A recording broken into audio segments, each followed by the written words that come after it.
Chainsaw Man has officially started airing, and it can be hard not to be entirely focused on the visual elements. It has this really dull palette that contrasts these over-the-top, brutal, and grotesque battles. It was everything I could have wanted for an anime rendition of the series. However, the first episode also introduces us to one of the core themes of the entire story. Before we get into it though, if you're looking for more Chainsaw Man content and you want to support the channel, remember to leave a like and subscribe. This way I'll know to keep it coming. This is a series I really love, so if you're interested, I'd be happy to make more videos like these. I won't be going into any spoilers here, so you won't have to worry about things like that, but this is a perspective that I haven't seen too many other people talk about, and it's one that both myself and many of my friends heavily relate to, so I think it's important to get out there. In the first episode of Chainsaw Man, we're introduced to our protagonist, Denji. And what an awful existence this guy lives.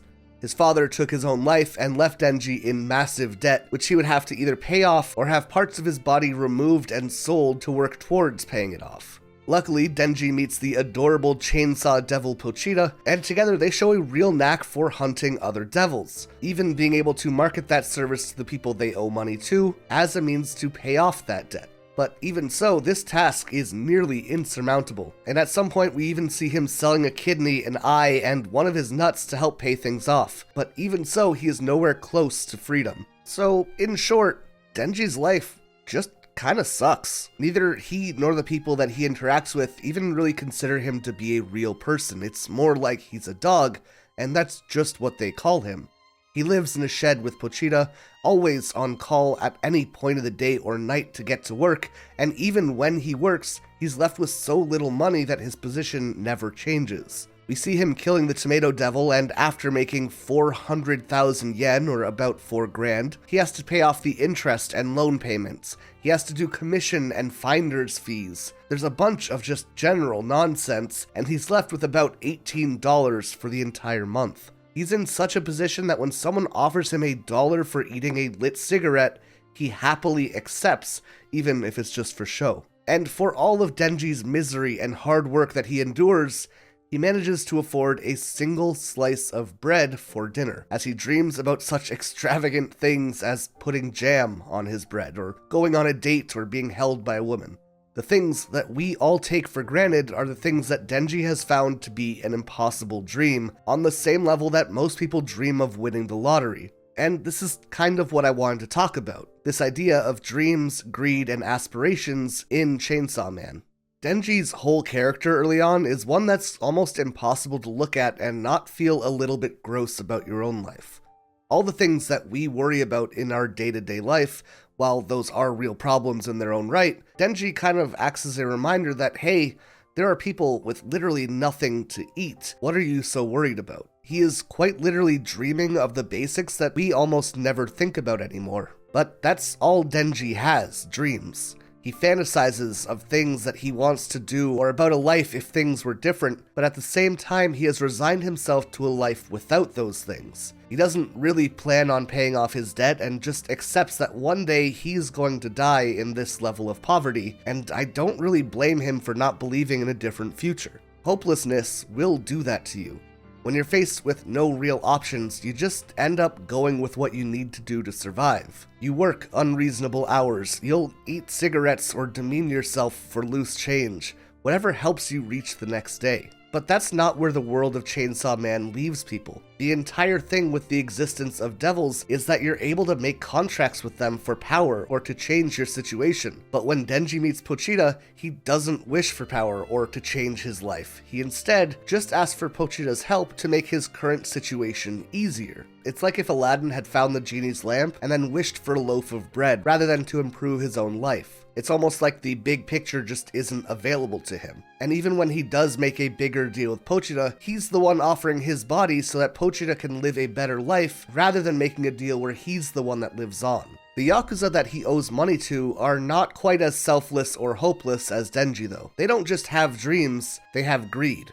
They want to be the strongest Yakuza group, they want to expand their influence and make more money. So much so that they offer their own lives to the zombie devil and agree to become his slaves in exchange for that devil's strength. Which, just not a great deal, but either way they are willing to do something to improve their standings. They are the polar opposite of Denji, but that leaves us with an interesting situation. If doing nothing leaves you trapped and overextending makes you a fool, there's not a lot of wiggle room in the middle to get it right. When Denji needs to be revived by Pochita, he finally makes a deal that's for his own benefit, but only because he isn't the one who has a say in how that contract is formed. Pochita brings Denji back to life and even gives him their heart in exchange for getting to see the dreams that Denji had been talking about for so long come true. When Denji first awakens, he looks at all the zombies who just killed him, and he's filled with confusion and pity. He asks why people who lived lives that were so much better than his could still possibly want more. Then turning the attention to himself,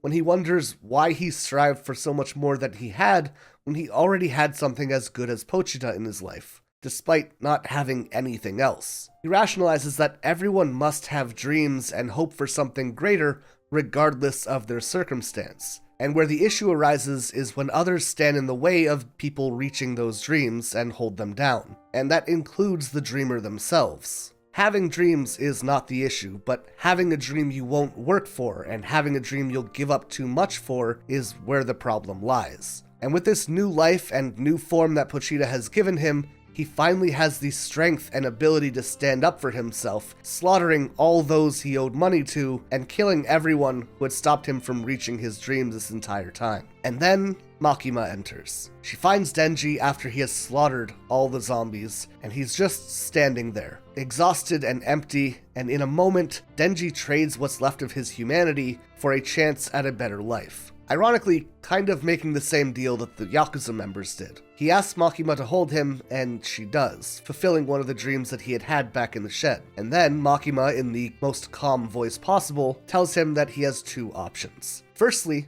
she could kill him for being a devil. Or second, he could live and be kept more or less as her pet, complete with being fed such fancy breakfasts as bread with not just jam but even butter too, and salad and coffee and even dessert. All of Denji's aspirations were so simple that in a single moment, Makima was able to offer the normal life that he had dreamed of, and it was even more full than he had ever imagined. In a story full of devils, this sounds like heaven. But what is the price for the normality that he dreamed of? The thing is, when we actually reach our goals, we are definitely happy and fulfilled for a time, but how long does that last?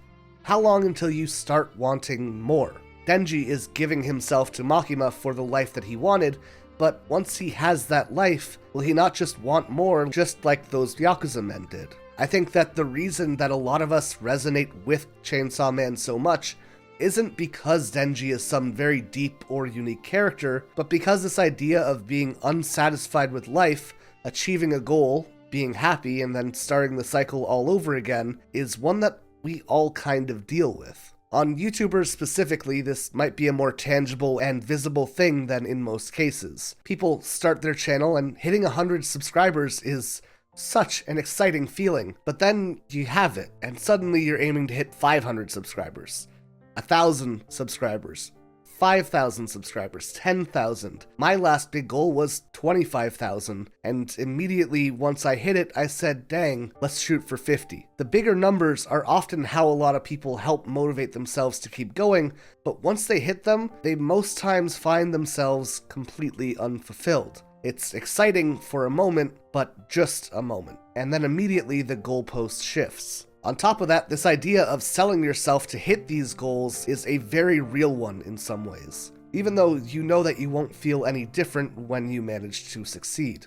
Maybe, like it happened with me, you make a specific video that takes off and you feel the need to lean into that topic for 200 plus videos until the whole point of being a creative who works for yourself is suddenly lost and you no longer have a sense of purpose. You aren't creating for yourself anymore, you're just trying to keep those numbers coming. Or maybe you make some loud, exciting content that gets many people interested in your channel, but it isn't necessarily the content that you want, and you keep trying to make returns to where you felt the heart of your channel was, but you feel punished every time you do so because the video flops. I've had dozens of friends who've gone through this. And Denji, in that way, is very similar to the idea of being a YouTuber. But this comes up in so many aspects of life. working out, getting good grades, how much money you make, your relationships. The list goes on. And at the end of the day, people will always just want more. And once you have it, you'll find something new that you want to attain. It can be completely suffocating, and learning to accept and appreciate what you have and its value is the only real way to stop it, or at least to slow the cycle. This is a very core theme throughout the series, and I love that just within the first episode, we don't get only 1 or 2 examples, but 5 different perspectives on this motif. Denji dreaming to live a normal life, Denji feeling hopeless and offering his body to Pochita, the Yakuza showing greed as they look for more money and influence, Pochita's final contract with Denji, and of course, Denji agreeing to become Makima's pet. It is such a thorough and interesting way to introduce these ideas, and I think it's the perfect example of the quality that is to come in this series, and the reason why so many people love Chainsaw Man as much as they do. Thank you all so much for watching, and until next time, I hope you all stay excellent.